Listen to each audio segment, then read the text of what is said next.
We talked about simple random sampling in section 1.3. In this section, we're going to talk about other kinds of random sampling. Okay. Specifically, we're going to talk about 3 different kinds of random sampling, and they're useful for different scenarios. Okay. So the first one is that we're going to cover is stratified sampling. So a stratified sample is one obtained by separating the population into non-overlapping groups, which we call strata, and then obtaining a simple random sample from each stratum. An example of when you might want to do a stratified sample is if you want to have an equal number of men and women in your study.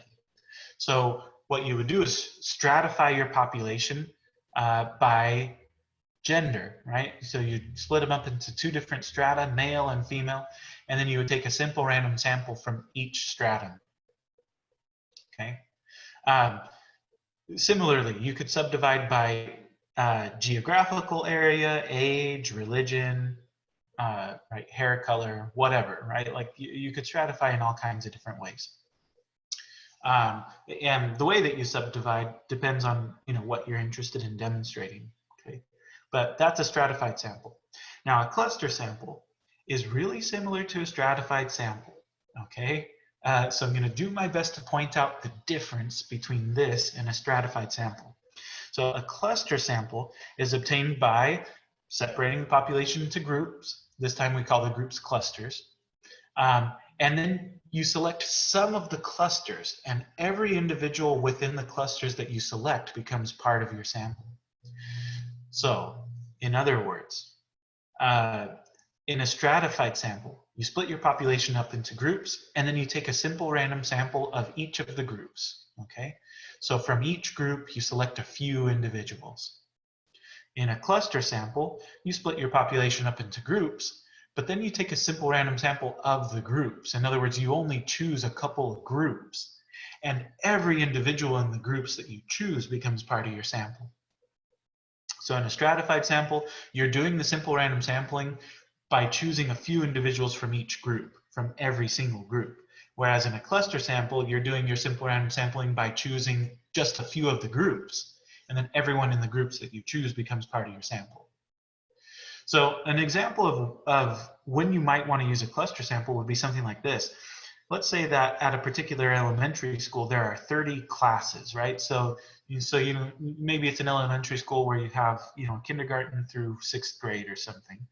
And there are a couple classes in each grade level. So in total, there are 30 classes at this particular elementary school. So you have a school administrator who wants to obtain a sample of her students.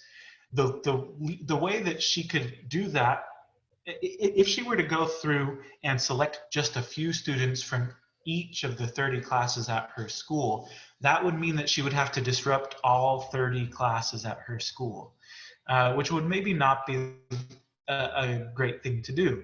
A better thing to do would be to just randomly select a few of the classes and then administer the survey to every student in the classes that she chooses, right? And so that's exactly what she decides to do. So she randomly selects 10 classes and administers the survey to all students in those classes, okay? And that would be an example of a cluster sample, okay? So again, if this elementary school administrator had gone to every single class and chosen 4 students from each class, that would have been a stratified sample. But what she actually did was she just chose 10 classes and administered the survey to all of the students in the 10 classes that she chose. That's a cluster sample, okay? So hopefully hopefully the difference between those types of sampling is clear. Okay. The third kind of random sampling that I want to talk about is systematic sampling, and it's quite different from the other 2. So this one, you're probably not going to confuse this with the others. But a systematic sample is obtained by selecting every kth individual from the population. The first individual selected is a random number that you choose between 1 and k. So for example, let's say that you want to choose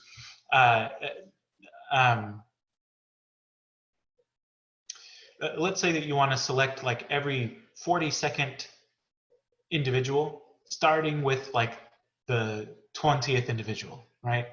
So then you choose the 20th individual to be in your sample, and then you choose the 62nd individual to be in your sample, and then you choose the 104th individual to be in your sample, and so on and so forth, right? You choose every 42nd individual after that. That's the idea. Systematic sampling is really good in like manufacturing settings. So like I imagine something coming down off of a conveyor belt or something. And so for example, right, like the quality control engineer wants to verify that a filling machine is working correctly. To do so, she tests the 5th bottle to come down the conveyor belt after being filled. And then she tests every 14th after that until she obtains a sample of 25 bottles. Okay, that would be a systematic sample. Right, so she chooses bottle number 5, and then bottle number 19, and then bottle number whatever 19 plus 14 is 33, right? So bottle number 33, and then bottle number 54, 57. Holy schmoly, I can't count, guys. I can't do math. But you see what I'm saying, right? So she tests the 5th bottle, and then every 14th bottle after that until she obtains a sample of 25 bottles, right? That's systematic sampling. Another example of systematic sampling would be like if a store manager wants to administer a survey to a random sample of 40 of his customers, right? So then he just surveys every 7th customer that leaves his store, right? That would be systematic sampling. Okay, so that's that. One last type of sampling that the book mentions is this is not a type of random sampling. They call it a convenience sample, but really a convenience sample is just a catch-all term for a bad sampling technique, right? It's a catch-all term for some kind of sampling that that was not random, okay? And so it's not a good sampling technique. So here's a visual summary. I stole this from your textbook. So you can look this up in your textbook if you want a clearer picture. But these are the different kinds of sampling that we've talked about, right? So we talked about simple random sampling, where this we talked about in 1.3, right? This is where you just choose a few individuals from your population to get your sample. Bada bing, bada boom, that one's easy, right? Then we talked about stratified sampling and cluster sampling. These are where you split your population up into groups, but then with a stratified sample, you choose a random sample from each group, okay? Whereas with a cluster sample, you just choose a couple of the groups, and then every individual within the groups you choose becomes part of your sample. All right, so that's cluster sampling. And then a systematic sample is where you choose every kth individual. In this case, they're choosing every 3rd person, right? Starting with person number 2. So they choose person 2, and then person 5, and then person 8, and then person 11, and then person 11, 12, 13, 14. Yeah, person 14, right? And then person 17, and then person 20, and so forth. Right, that would be systematic sampling. So with that in mind, I'd like to walk you through a couple of these, and then I'll sort of let you loose and see if you can finish the rest of them on your own. But it says identify the type of sampling used. Part A says a study was conducted at a university in Cairo, Egypt, to determine the relationship between road risk perception and pedestrian injuries. The sample was taken from a list of student IDs selected. Okay, systematic for sure.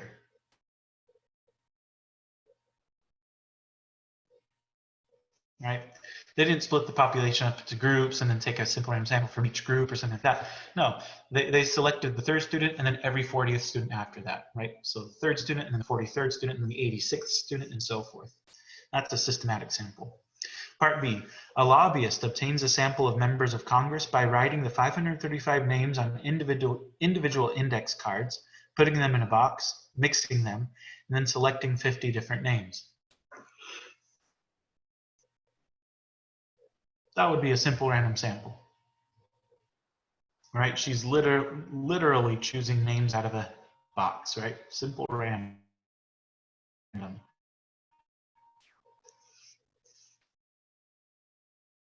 Part C, CNN is planning an exit poll in which 200 polling stations will be randomly selected for premises. Well, there are more than 200 polling stations in the country, right? So they must have taken a random sample of polling stations. But then every person who leaves those polling stations is going to be interviewed. So this is a classic case of a cluster sample. Okay? In other words, they split the population up into clusters by polling station, right? And then they randomly selected some of the clusters. And then every individual in the clusters that they selected became part of their sample. So it's a cluster sample for sure. Okay, so I'll let